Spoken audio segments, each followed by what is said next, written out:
All right, South Carolina lands 2 more defensive stars in the transfer portal, and we try to make something positive out of the heartbreaking basketball loss to Auburn. Locked On Gamecocks starts right now.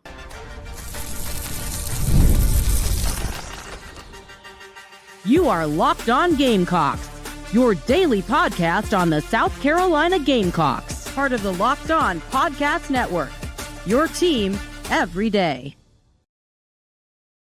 What's up, guys? Welcome into Locked On. I'm your host, Chris Marler. Appreciate you guys tuning in to the show. And those of you who make Locked On Gamecocks your first listen each and every day, shout out to our everydayers. Remember, guys, we're a free and available podcast wherever you get your podcasts, as well as on YouTube, part of the Locked On Podcast Network, your team every day. Now, today's episode, we have several good topics we're going to get into. We're going to talk about the latest on the football front and the 2 new players you got in the portal, including one that I am very, very excited about. Excited for both, but one in particular. And then the other part too, and maybe we should just start here because it just happened and you got to get the Band-Aid or pull the Band-Aid off, I guess. I don't know. South Carolina loses in heartbreaking fashion to Auburn today at Colonial Life, 66-63. You had an 6-point lead at the half. You end up losing by 3.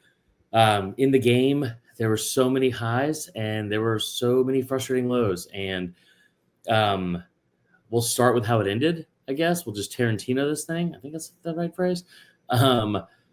It ends with a 1-point deficit, right, with less than a minute to go, and Nick Pringle gets the line, and he has 2 free throws, so he has a chance to take the lead. We've talked about this for a while.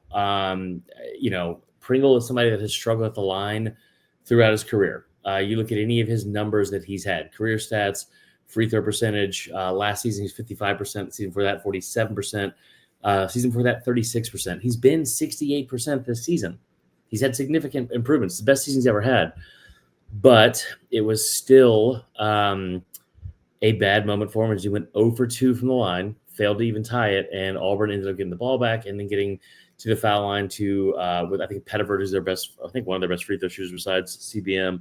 And they get to the line, they extend the lead to 3, and they close out the win over South Carolina. It sucked because you had a lead in the first half that continued to extend and expand. It was a really good job by Lamont Paris and the team in general, being prepared, having a good game plan. If you ask me going into the week, I said over and over again, it felt like if you were going to win one this week, it had to be against Bama because Auburn's the best team in the country, and I just did not see how they were going to be able to hang with them because Auburn's been incredible. The thing about Auburn is they have the most difficult schedule in the country, and they're still beating the brakes off people all year. They're ranked number 2 right now. They're most certainly going to be the number 1 team in the country when the new polls come out on Monday after Tennessee's loss to Florida. Embarrassing loss to Florida. They're also losing right now. They turn around to losing by 5 to Texas right now. So they're a really good team. They will be the number 1 team in the country come Monday. But that doesn't make it any easier to swallow the fact that you had a chance to beat the number 1 team in the country on Saturday. Like I said, you were able to extend the lead early. On top of that, their best player, arguably, you could say arguably, but I feel like it's pretty much a fact at this point. Janai Broome, best player in the country, he goes out, and he's out for the rest of the year. He's out for probably 3 to 4 weeks with a high ankle sprain.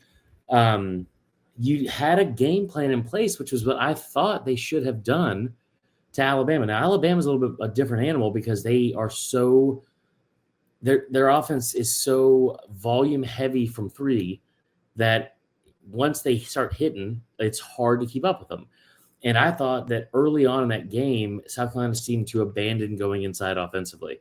And you watch today, and it's of the 2 teams, the one I would have said again, you wanted to pound inside phrasing is probably Alabama. They are big inside with Nelson plays more of like a 5 or a 4 where he can go to the wing and shoot threes and all that kind of stuff. But he's also 6'10", 6'11". They got the kid from Rutgers who's really big and all that kind of stuff.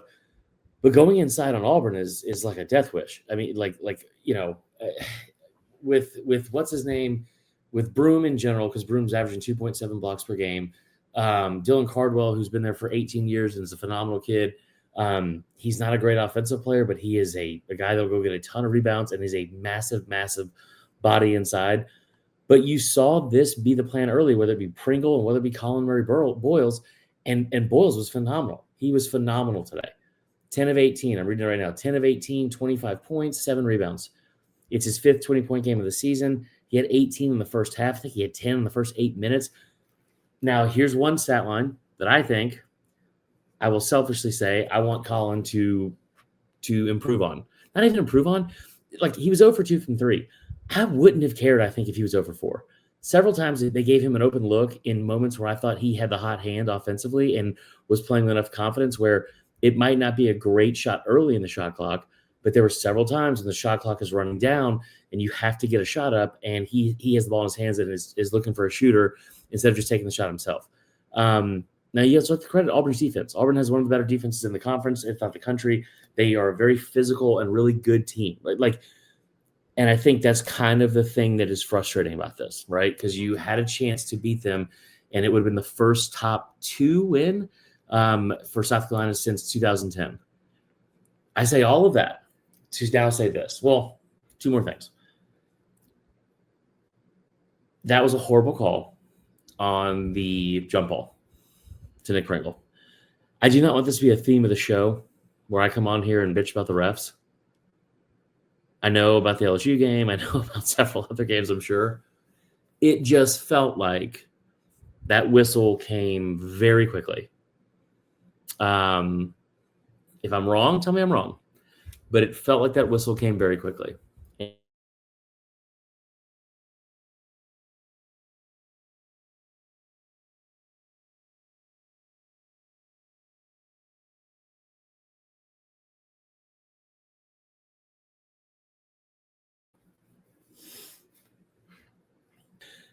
That part was frustrating. If you take it a step back, Colin Murray Boyles is also sitting here at one point with I think a minute and a half to go. Maybe it was less than a minute, where he gets a loose ball and is clearly calling for a timeout, and they call a jump ball, and it went in South Carolina's favor.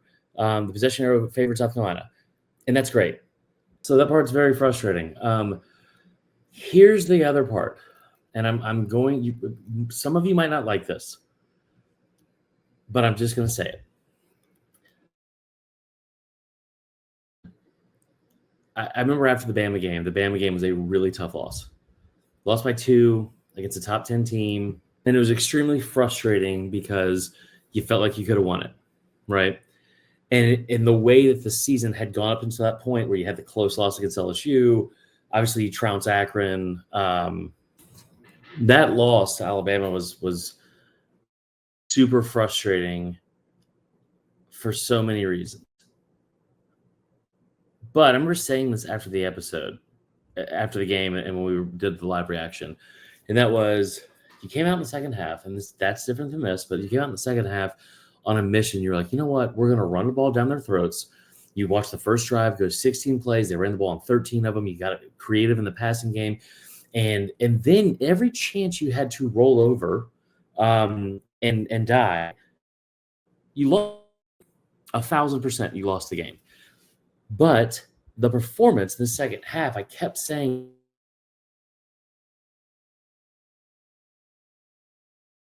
next year. I mean, sorry, for not next year, for the rest of the season. You're at the halfway point. You got to build off of it. And they did. They were able to build off that the rest of the season. You win 6 straight games and all that kind of stuff. Like, anyone that looks at that game as like, that was a turning point for this team.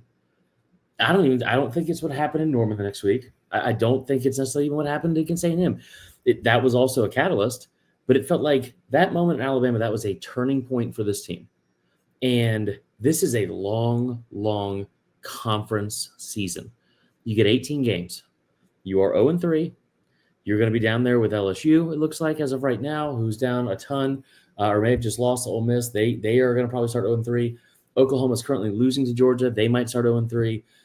Texas, if they lose to Tennessee, they will start 0-3. You're not the only one in this boat. So what that also tells me is this. If you can figure out a way to get some wins, right, and then also get to a point where you can't lose the games that that you aren't supposed to lose, for one, and you got to go up and sneak up and get one or two guys, one or two teams on the road. It's very hard to win on the road in this league. You got to figure out a way to do it. So that's the challenge I would say I would have for this team.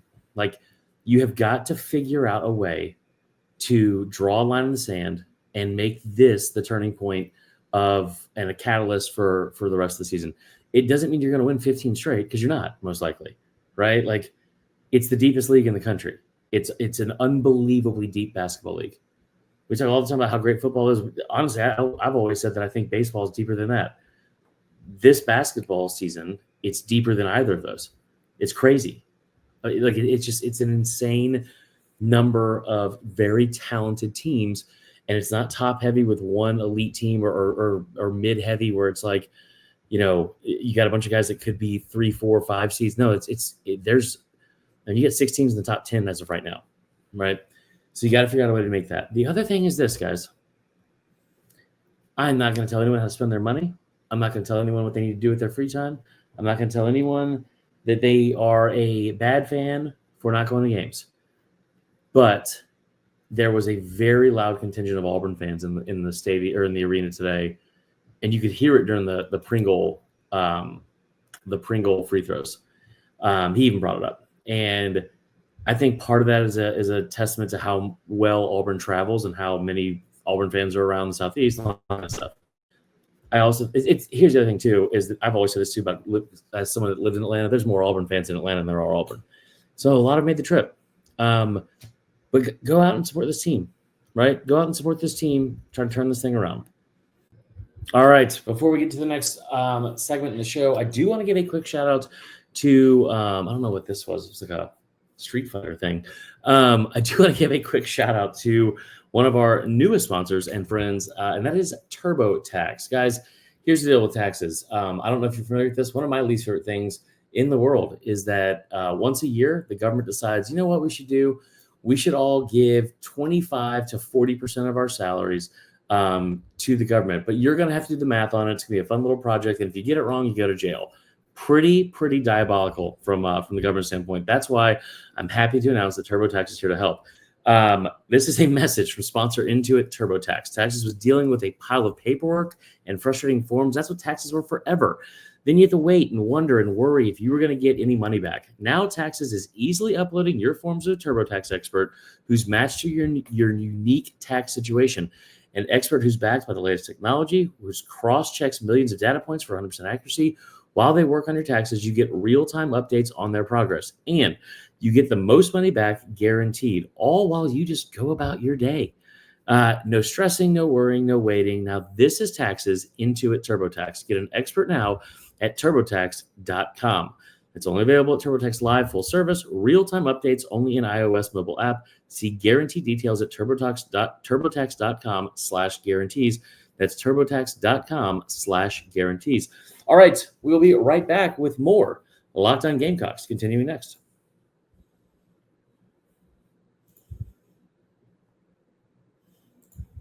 All right, let's get back to the show. Let's start with this. We're going to close this most likely in the last part of the show.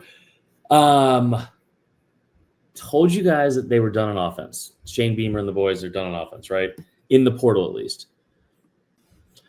You go out and get the running back from Utah State, fourth best running back prospect and number 60 overall recruit in the portal for this year. I want to reiterate one more time how big of a deal that is, because people think that, well, he went to Utah State, it's not that great, blah, blah, blah, blah. He's 29 spots ahead of Aaron Nolan. Aaron Nolan's a former 5-star recruit. That's a massive get. He's your second highest ranked player in the portal for this cycle. Today, you heard the news that Bowling Green transferred Devontae Miles, a defensive tackle, has 2 years of eligibility. Apparently, from Bowling Green, he has 2 years left, and he is going to be coming out of Columbia, committing to South Carolina. That makes 2 portal defensive linemen, right? This is a position of need, and I'm glad they went out and got it. Production numbers aren't crazy over the last 2 years. I will tell you what I do like about it and trying to spin a positive into this. Because not even, that sounds dramatic, but like, I'm dramatic, as you guys know. He redshirted in 2022. So last 2 seasons, he has played in 21 games. 21 of their, I believe, 26 total. Okay. Played in 10 this year, played in 11 last year. This year he had 12 total tackles, one tackle for loss, and 2 quarterback hurries. Again, not a crazy amount of production, but one of the things we talked about with the offensive line and the defensive line, especially from the portal, getting veterans in there right now who have a lot of game experience and a lot of veteran experience and a lot of college level football experience. So he is a redshirt. He'll be a rising redshirt junior, which means he will be like I was on the 5-year plan, unless he goes pro.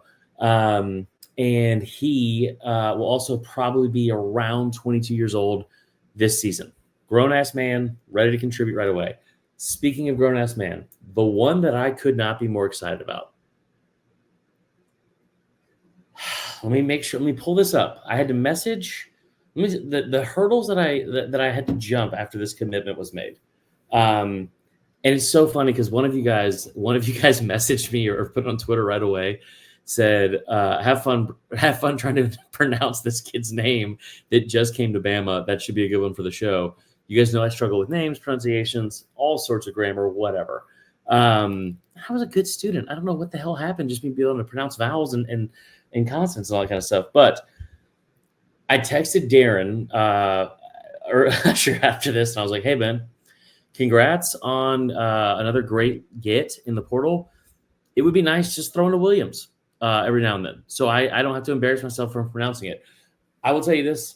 I hope I get to embarrass myself pronouncing this kid's name a ton this season, and I think I will, and his entire time in South Carolina. Linebacker transfer from Alabama. It is a German player. His name is Justin. I had to reach out to a Bama beat writer to make sure I pronounce this correctly. His name is Justing Okoronkwo. Justing Okoronkwo. He is a kid that when he got to Bama, talking to people that were around that program, and the recruiting analysts and insiders and all that kind of crap, very excited about the upside of that kid. Now, here's the thing. Like I said, he's from Germany. Okay? He's from Germany. And he wasn't highly recruited. So he was the number one player in Germany. Okay? So he was, I think, like 312 overall in his class from just a year ago. He was at Bama for one season, didn't really play, I don't believe, but 6'3", 230, runs a 4.5, runs a 4-flat shuttle, 5.10.5. The change of direction, the ability to get sideline to sideline, all that kind of stuff, all there. And so like the fluidity in the hips and all that kind of stuff where you can drop back in what do you call it? Not pass pro, obviously that's offensive line, but like in coverage and all that kind of stuff. This is a kid that physically is, in my opinion, superior to a lot of other players that were in the portal at the same position. He just hasn't had a chance to get on the field. I talked to one analyst from Alabama, not analyst, but a recruiting expert or insider, all that kind of stuff. And the conversations they had with the staff that was in place before DeBoer when he was there, when they got this kid was, if this kid was born in America, like if he was a recruit in America, they had zero doubts he would have been a 5-star player, a 5-star recruit. That's the level of talent they think this kid has and the level of upside he has. 6'3", 230, 4.5 speed, which he's only going to get better, and a 4-flat. The 4-flat in the shuttle is unbelievable. That's ridiculous. But very, very explosive athlete. I'm looking at some of the stuff on Big Spur, tremendous job that they do over at 247 Sports. Just all around, everyone on that staff. Can't say enough about how great they are. I hope you guys listen to all their stuff as well. But 10-2 broad jump. It's a kid that grew up, and this part I remember hearing from the Alabama side of things, which is a kid that grew up playing soccer and gymnastics and then picked up football with his size. So I love the upside of this kid. I think it's at a position of need. I'm not going to address again the embarrassing take that I had on the one kid from the portal from Grambling who was built like a truck and I thought was going to be someone that would come in and be an instant impact. And potentially, I think the comparison I made was, can this guy be your next Kyle Kennard? Again, different positions, total different positions. But the thing that I meant from that was an instant impact and a high level of production at his position like Kennard had. Now, Kennard is a different animal because he's going to be a first-round draft pick. won all these different awards, a unanimous All-American, phenomenal season, led the SEC in sacks and tackles for loss, all that kind of stuff. I'm not saying this kid's going to come in and get 120 tackles. What I am saying is you lost a total of 198 tackles from last year, like going into this year, right? That might be different now with Scott coming back, with the Diego Pavia rule, and the JUCO thing. But between the three linebackers you were expected to lose, Debo and why am I drawing a blank on my favorite player's name? Demetrius Knight, like that was 198 tackles. It was around 40% of your overall production from the tackles on that defense from last season. That's a lot of tackles, a lot of production. But Debo Williams is a guy he was so good for 3 years for you. And I'm not saying come in and plug and play and be a stalwart for 3 straight years. What I am saying is physically, that the way that Clayton White has tried to go out, like the types of players he's tried to go out and get that are big and physical, but also can get sideline to sideline and have speed. Talk about it last year going into the season with Demetrius Knight Jr., which was like, dude, the 21.5 miles per hour that he was timed, I timed, whatever it would be, in the summer, like that's unreal, especially for his size. This is a kid that is going to be physically ready to play as soon as he steps on campus. It is a massive get, in my opinion, because one of the things I can't get off of is, like, I heard this when he was recruited there, like covering Bama. This is a kid that if he was born in America would have been a 5-star recruit. It just happens that he was born in Germany. I mean, like, you're a German player and you're getting a scholarship from Alabama and Nick Saban's last year. That should say enough. This is a kid that is going to compete for playing time. And personally, in my opinion, I think he's a top 3 get in the portal this year, because Aaron Nolan, I think, is a massive deal as well. He might be your best player that you just got in the portal. That's how good I think he can be, projection wise, and ceiling wise. Sky's the limit. Sky's the limit for Justing Okoronkwo. Nailed it. We'll close on that. We'll end on it. It's like in batting practice. We'll end on the line drive. Appreciate you guys. Hope you have a phenomenal rest of your weekend, and we will be back tomorrow with another episode of Locked On Gamecocks. And until then, make sure if you're making Locked On Gamecocks your first listen every day, go ahead and do me a favor. Make Locked On SEC or even Smothered and Covered with Barrett Sallee. Make that your second listen of the day. Y'all have a great rest of your weekend. Talk to you then.